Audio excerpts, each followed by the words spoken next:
Hi, I'm Lisa Leiter. In Chicago Business Today, GrubHub's big grab. Investors this month delivered $20 million to GrubHub, which could become Chicago's next big consumer internet company. That comes on top of the $11 million the online restaurant takeout order service received in November. GrubHub plans to double its reach and revenue by the end of the year to crown itself king in a fast-growing sector. The business under us is growing really fast. So we're actually in the fastest growing segment of one of the largest sectors of the U.S. economy. Pickup and delivery is growing double digits every year. Most restaurants are looking around saying, how can I better incorporate pickup or delivery in my business? Because most of them have, they're limited by the dining room, not necessarily by the kitchen. So pickup and delivery is a way to better leverage their kitchen asset and continue to produce more business. So we're in this really fast growing segment of the restaurants. More than half of the restaurant industry's $600 billion in sales come from delivery, carryout, or drive-through. The number of customers using websites to place food orders has soared to 32% from 11% in the past 5 years, according to the National Restaurant Association.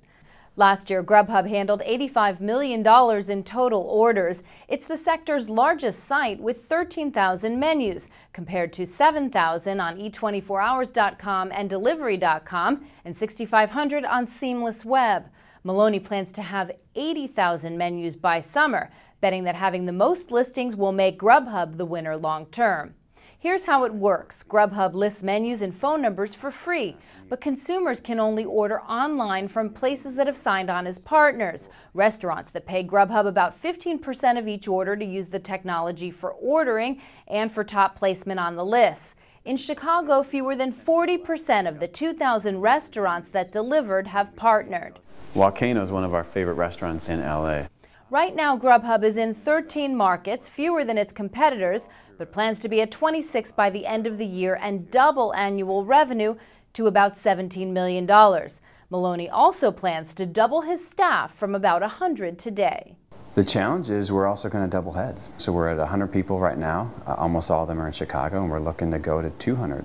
It's just a function of customer service, data, account management, all of the operational roles that have to be increased as you increase the amount of volume we're doing. As you add that many heads in a very short period of time, it's risky. You run the risk of diluting your culture. And so we're very, very focused on how do we maintain that energy and that momentum and that dedication that GrubHub has right now. GrubHub is banking on about half the money it raised for research, product development, and acquisitions. We took $31 million to be as aggressive as we can. So we're looking at all acquisition opportunities. We haven't found any yet that really fit the bill.